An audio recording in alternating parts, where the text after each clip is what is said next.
दोस्तों अभी मैंने आपको खबर दिखाई थी कि इजराइल के वो सैनिक जो लगातार गजा में हमास से लड़ रहे हैं, दावा तो यही है हमास से लड़ा जा रहा है, लेकिन क्या हो रहा है हर कोई देख रहा है। वहां पर एक बहुत बड़ा हमला हुआ जिसमें 26 से ज्यादा इजरायली सैनिकों की जान चली गई। इसने हड़कंप मचा दिया, लेकिन इन सब के बीच एक और बड़ी खबर निकल कर आई। एक दिन पहले ही खबर थी कि यमन के हुती लड़ाकों ने रेड सी में एक जहाज पर हमला किया जो डूब गया। अब एक और बड़ी खबर निकल कर आई है, एक और जहाज को निशाना बनाने की खबर है कि एक और जहाज को निशाना बनाया गया है। किसका जहाज है, कहां जा रहा था, कहां से आ रहा था, ये तमाम चीजें आपको दिखाऊंगा। खबर नंबर 2, गजा के अंदर के हालात अब दिखाऊंगा, क्योंकि वहां पर 26 इजरायली सैनिकों की जान चली गई, एक बहुत बड़ा हमला किया गया।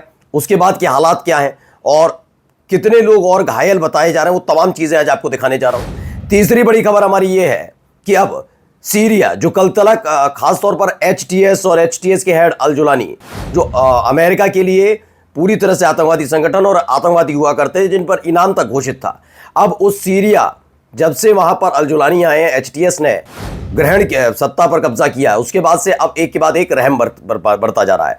बीबी यानी कि नेतन्याहू के कहने पर आखिरकार सीरिया से अमेरिका ने कई प्रतिबंध हटा दिए। जी हाँ, आज की बड़ी खबर यह भी है कि सीरिया पर कैसे प्यार लुटाया जा रहा है। क्या सीरिया को नया अड्डा बनाकर ईरान और पूरे मिडिल ईस्ट के अंदर इजराइल की पैंट बनाना चाहता है अमेरिका और अपनी पैंट बनाए रखना चाहता है, ये खबर आपको दिखाऊंगा कि जब नेतन्याहू ने जैसे ही डोनाल्ड ट्रंप का नाम नोबेल पुरस्कार के लिए, नोबेल पुरस्कार पीस वाले के लिए जैसे ही कहा कि उनकी तरफ से नॉमिनेट किया जाता है बिल्कुल पाकिस्तान की तर्ज पर, वैसे ही पूरी तरह से आत्मसमर्पण करते हुए नजर आए डोनाल्ड ट्रंप। एक ऐसा सवाल जिस सवाल का जवाब उन्हें देना चाहिए था, लेकिन वो नेतन्याहू के सामने सरेंडर थे।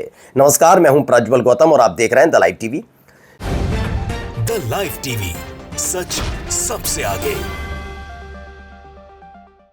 शुरुआत इस खबर के साथ, a ship was attacked by a drone near Hodeidah, Yemen, resulting in one person in being injured on board. It is the second vessel to be targeted within 24 hours. यानी 24 घंटे में ये दूसरा जहाज है जिसे निशाना बनाया गया है, ये दावा किया जा रहा है।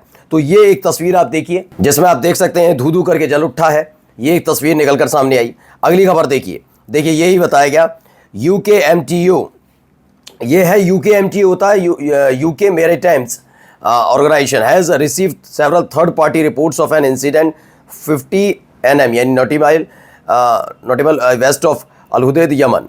यहाँ पर एक जहाज पर हमला हुआ है, ये पानी का जहाज जो जा रहा था, अचानक से इस पर हमला हुआ। मैंने आपको बताया ना, इससे पहले भी एक और जहाज था जिसको लेकर दावा किया गया इजराइल का जहाज है जिस पर हमला हुआ। एक दिन पहले हमने आपको खबर दिखाई थी, इसमें था the ship was attacked with multiple rocket propelled grenade.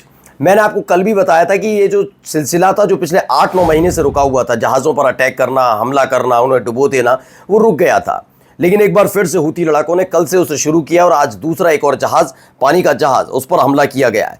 अभी उसके हालात क्या हैं, क्या वो डूब गया है, क्या हुआ है, वो भी पूरी तरह से पुष्टि नहीं है। जैसी वो खबर आएगी वो भी आपको बताएंगे, लेकिन हमला हुआ है ये स्पष्ट हो गया है। अब आइए एक और खबर निकल कर आई, अल मायदीन इंग्लिश की है। बताया गया at least 6 Israeli troops, 6 Israeli troops मारे गए, कई घायल बताए जा रहे हैं। गजा में हुआ है अब तक का सबसे बड़ा हमला इजरायली सेना पर बताया जा रहा है गजा के अंदर। 7 अक्टूबर 2023 से जब से यह संघर्ष शुरू हुआ, जब हमास ने पहला हमला इजराइल पर किया, इजराइल ने पलटवार भी किया और इन सब के बीच अमेरिका की मदद से पहले हमास और उसके बाद उसने जो गजा के मासूम नागरिक हैं उनको निशाना बनाना शुरू किया। तब से लगातार हमास भी रिटिलिएट कर रहा है, वहाँ पर इजराइल के सैनिक भी क्या कर रहा है सबको दिख रहा है। कई बार ऐसा भी हुआ है कि इजराइल के कई सैनिकों की इसमें मौत हुई है, लेकिन ये अब तक का सबसे बड़ा हमला माना जा रहा है जिसमें एक झटके में पूरा का पूरी बटालियन को ही खत्म कर दिया गया। देखिए यहाँ पे एक अलग दावा किया गया है, लेकिन खबर सभी उस पर बता रहे हैं कि यह सही खबर है। इसमें 16 इजरायली सोल्जर्स के मारे जाने की खबर बताई जा रही है, मिंट प्रेस न्यूज़ है। लेकिन 26 से ज़्यादा सैनिकों की मौत हुई है, ये स्पष्ट हो चुका है कि 26 से ज़्यादा जो सैनिक है, इजरायली सैनिक है, वो इस हमले में हमास की तरफ से किए गए हमले में मारे गए, ये स्पष्ट है। अगली खबर में भी देखिए 20 से ज़्यादा इजरायली सोल्जर, शहर इमामी है, वो कहते हैं 20 से ज़्यादा, यानी वही तकरीबन 26 सैनिक जो हैं इजराइल के मारे गए हैं। ये उत्तरी गजा में बेट हनन में हुआ है, जिसमें एंटी टैंक गाइडेड मिसाइल से दागा किया। और उसके बाद मैंने आपको बताया था, जैसे इसमें एक बुलडोज़र था, एक आर्मी की जीप थी और एक था जो इनका टैंक था, मरकवा टैंक और तीनों चीजें उड़ा दी गई, जिसमें कुल मिलाकर 26 इजरायलियों की मौत हो गई। अब एक बात है, while Netanyahu is chatting with Trump, Israel has just bomb a school shelter, we are speaking about a massacre here. अब ये दावा किया जा रहा है जहां एक तरफ इजराइल में के प्रधानमंत्री बेंजामिन नेतन्याहू अमेरिका में डोनाल्ड ट्रंप से मुलाकात हुई, इसकी तस्वीरें उसकी खबर भी हमने आपको दिखाई कि कैसे नोबेल पुरस्कार के लिए आगे कर दिया डोनाल्ड ट्रंप ने कि नेतन्याहू ने कि डोनाल्ड ट्रंप को नॉमिनेट किया है।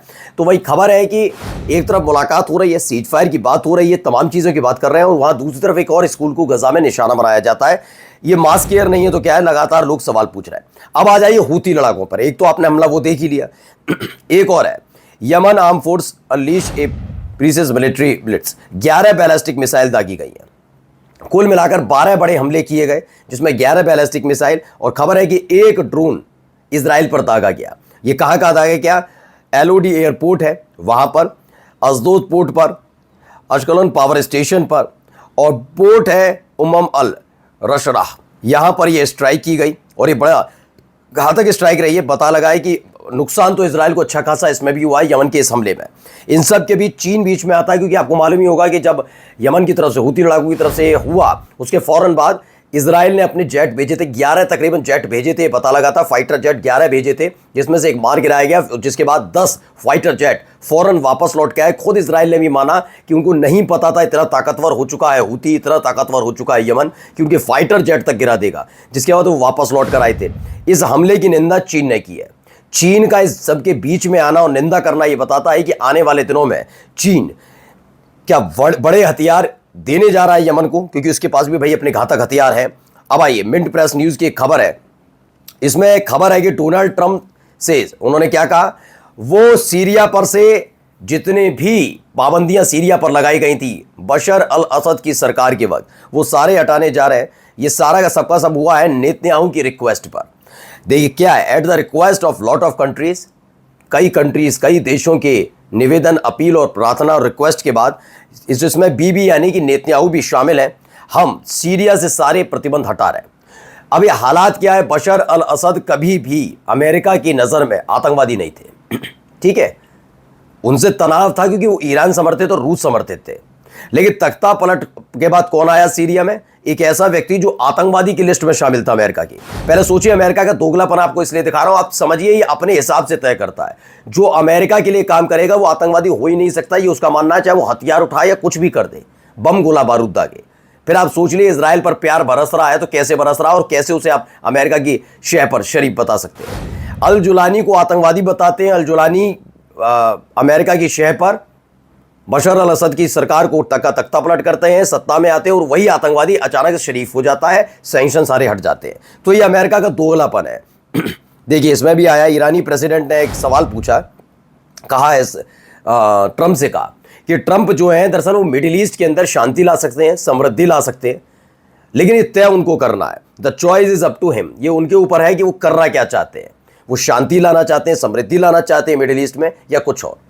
इसे दो तरीके से देखा जा रहा है कि एक तो आप अगर क्रिटिसाइज करने वाले जो ईरान को क्रिटिसाइज करते हैं वो ये कह सकते हैं कि सारी हेकड़ी निकल गई ईरान की, वो अब अमेरिका के सामने गिड़गिड़ा रहा है। लेकिन दूसरा पहलू इसका ये भी है कि ये साफ कर दिया कि आप पर तय करता चाहते क्या हो, अगर बर्बादी करना चाहते हो तो हम तैयार हैं। इस टाइप का भी ईरान की तरफ से एक चेतावनी है कि देख लो। अब आइए जरा क्या कह रहे हैं भाई साहब, इनको जरा सुनिए। He forged the Abraham Accords. He's forging peace as we speak in one country and one region after the other. So I want to present to you, Mr. President, the letter I sent to the Nobel Prize Committee. It's nominating you for the Peace Prize, which is well deserved. And you should get it. देखिए आपको शायद आपको याद हो या ना हो, मैं आप चाहें तो पुरानी वीडियोस में देख सकते हैं। मैंने आपसे हमेशा कहा था ट्रंप को इस समय जो भूख है सबसे ज़्यादा वो है नोबेल पुरस्कार की। नोबेल पीस वाला पुरस्कार कैसे भी चाहिए, इसीलिए आप कभी देखिए वो भारत पाकिस्तान के बीच मैंने संघर्ष रुकवा दिया, फिर वो भी रूस और यूक्रेन के बीच युद्ध रुकवाने की बात कर रहे थे। वो बात अलग है कि रूस ने कहा इसमें बीच में मत पड़िए, तो ये अपसेट हो गए। हाल ही में कह रहे थे मैं अनहैप्पी हूँ, मैं बड़ा परेशान हूँ, बहुत दुखी हूँ पुतिन के इस रवैये से, क्योंकि अगर वहाँ पर रुक जाता ये चीखते कि मैंने रुकवा दिया। ये यहाँ पर भी यही चाहते हैं, गजा को लेकर भी चाहते हैं, जो कहते हैं सफाया हो जाए किसी का भी, लेकिन ये चाहते ये हैं कि बस युद्ध रुक जाए, जिससे नोबेल पुरस्कार के लिए अब पाकिस्तान ने कर ही दिया। अब देखिए नेतन्याहू, अब आप जो अभी हाल ही में एक बात और कहना चाहूँगा, जो अभी इजराइल और ईरान के बीच हुआ, उस बीच हमारे देश के कुछ लोग ये कह रहे थे, मैं पूरी जिम्मेदारी के साथ कह रहा हूं, कुछ लोग कह रहे थे कि देखिए ये है वो है, ईरान ऐसा, पाकिस्तान का समर्थन किया, पाकिस्तान ने उसका, बहुत सारी चीजें मैं अब भी बता रहा हूं। पूरे अगर इस संघर्ष को देखें, वैसे तो दोनों का मेल नहीं है, लेकिन फिर भी ईरान और इजराइल के बीच हुआ और भारत और पाकिस्तान के बीच तनाव हुआ, और दोनों ही तनावों में देखिए, दोनों ही तनावों में स्थिति क्या है, बिल्कुल इजराइल की स्थिति पाकिस्तान जैसी है और ईरान भारत जैसा। मैं समझाता हूं कैसे। इजराइल ने पहला अटैक ईरान पर किया, पाकिस्तान से आतंकी आए, पहलगाम आतंकी हमला हुआ। बात समझते जाइएगा कैसे कैसे। जैसे ही भारत ने पलटवार किया, हमने जैसे ही ऑपरेशन, हमारी सेना ने ऑपरेशन सिंदूर किया, ये डैडी डैडी चिल्लाने लगे अमेरिका की तरफ, पश्चिमी देशों से मदद मांगी। ईरान के साथ कोई नहीं था, याद है आपको, कोई किसी की मदद की जरूरत, हमें भी किसी की मदद की जरूरत नहीं पड़ी, हमने किसी को नहीं बुलाया, ऐसी ईरान ने किसी को नहीं बुलाया। इजराइल भी ऐसी चीख रहा था जैसे पाकिस्तान चीख रहा था। पाकिस्तान ने भी नॉमिनेट कर दिया डोनाल्ड ट्रंप को कि आप हमारी तरफ से हैं, और देखिए इजराइल ने भी कर दिया। ये सारी चीजें देखिए, सर्कमस्टेंसेस कितने, आप ईरान से बुरा मानिए, चिड़िए, लेकिन हालात देखिए, ईरान ने इजराइल को घुटने पर लाया, और हम तो लाते ही रहते हैं पाकिस्तान को घुटने पर, यह हालत है। अब देखिए इसके बदले में क्या कर रहा है। ये खबर निकल कर आई, जैसी ये चीजें हुई तो उसके बाद क्या कह रहे हैं, जरा इनको भी सुन लीजिए। एक पत्रकार ने सवाल पूछा था इनसे, two-state solution that creates an independent. I don't know. I'd ask Bibi that question.